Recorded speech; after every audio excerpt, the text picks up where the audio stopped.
the king is back. And here to tell us more about Age of Empires 4 are Adam Icegreen and Emma Bridle from World's Edge. Thank you both for being here. Thanks for having us on, Paris. Oh, absolutely. my legacy Age player. I'm excited for this. Now, you had some news at the briefing. Can you kind of talk about that a little more? Well, I mean, fans got to have their first looks at two more of our launch civilizations, the Abbasid dynasty and the French. Yes. And they bring a lot to the table, totally different ways to play. But I'm really excited to show them those. And then also, people got to see their first taste of naval gameplay, which we haven't shown off at all, except for a little teaser at the end of fan preview. Paying off that tease. And Exactly. we also revealed one more of our campaigns, the 100 Years' War. And Joan of Arc made an appearance. We also announced that the game is coming October 28th, and it's coming to Windows Store, Steam, and of course, Game Pass for PC. Now, earlier you mentioned the two civilizations, the Abbasid dynasty and the French. Can you kind of go into detail about that? Sure. Yeah, I guess I'll start.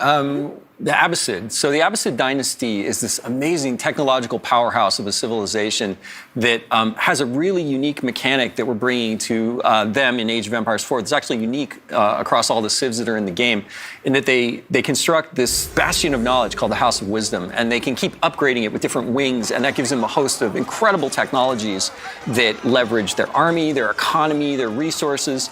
But beyond even that, they have an incredible amount of fun units, especially camels. Unique to the civs again, the launch civs for Age of Empires 4 is camel units. And these camels have amazing abilities to buff the other units in their armies. And so you have these wonderful diverse mixes where you always want to be throwing different units together, but always including camels for the different kinds of buffs and advantages you can give to your civilization. It's great.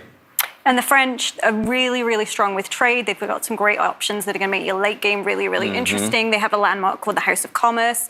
And for your units, you're going to really want to focus on knights and lancers. Those are your powerhouses. But the French actually made an appearance in the trailer as part of the 100 Years' War campaign. And as you can see, Joan there, I'm actually wearing her around my neck. She's a feminist icon from history. This young woman who led with her convictions and led a battle. And she was a teenager. And so she's beloved. She's in Age 2 in a campaign, and so we know Age fans are going to love seeing her again. And the 100 Years' War, with the multiple missions, like the Battle of the 30, are really going to bring that period of history to life. And all the live action footage that you saw in the trailer on Sunday, that's all from within the game. Wow. We have these multiple documentaries that will play between the missions to storytell and really bring it to life as you journey through the 100 Years' War. Yeah, taking a completely different approach to how we're telling a story in... Matter of fact, I don't think I've seen any game that does what we're doing in terms of how we're showing the story and how we're getting people involved with history. So it really, super exciting. Really brings it to life. And I've learned things about English history from these documentaries I didn't learn in school. So they're educating as well as moving the game forward. Now, community feedback is always important in any game, but especially in something like Age. Now, how have you taken some of that feedback into development for Age 4? So we formed a community council back in 2017. We wanted our community and our players to have a seat at the table for development. We're making the game for them. So they've been hands-on with the game for a really long time and giving us their honest feedback. And we then take that to the game team and they look at making changes based on what they've told us. So they've influenced things from the look of the UI icons, the influence system that's built into Age 4. They really, really helped us with their viewpoints make the game better. And one thing they really pushed for actually was naval. Yeah, it's amazing. We actually, if you look at a lot of the data, we see data on all of the Age of Empires games that people play. And naval is one of those things that in Age 2, a lot of people don't use it, which is crazy, right? But if it wasn't there, people would miss it so much. And sometimes we have to ask those hard questions when we're making games, right? We say, like, do we need to do this? And it was something that we felt weird about. And we went to the council with it and we're like, hey, not even you guys don't play naval all the time. Like, do we need it? And they're like, yeah, no, we see your point, but you have to have this. Yeah. And it was great. It was a great reaffirmation. And we throw a lot of things like that at our council to make sure that we're making the game that's great for all the different kinds of players that love Age of Empires all over the world. And now we're heading towards launch. Yeah. We're branching out beyond our council. People are going to get hands-on for the first time. So we had a fan preview event back in April, and we looked at the feedback from that and have made changes since then. So, you let us know that you didn't feel like the weapon scaling was quite right. So we've gone ahead and we've improved that.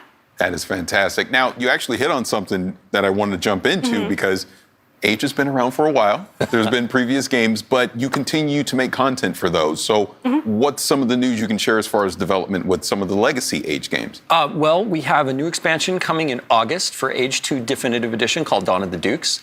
And in that expansion, we're going to be adding 2 more civilizations, the Bohemians and the Poles, and 3 new campaigns for the Lithuanians, the Bohemians, and the Poles. And those are great stories about really cool, like, brother and sister teams that work together to kind of rise up these empires, and I can't wait for people to get their hands on it. And the great thing is that if you pre-order Age of Empires 4, you get that for free. That's part of the deal for pre-ordering Age 4 on the different platforms. And for Age 3, of course, because we don't want to leave them out either.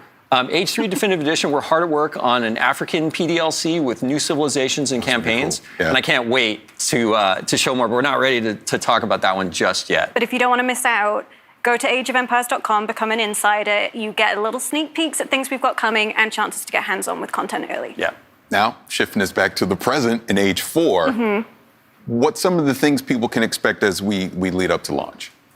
Well, we've got a bit of an exclusive for you today. So like we're going to name our remaining launch civs and our remaining launch campaigns. We're not going to show them just yet. That'll come closer to launch. But our 2 remaining civilizations are the Holy Roman Empire and the Rus.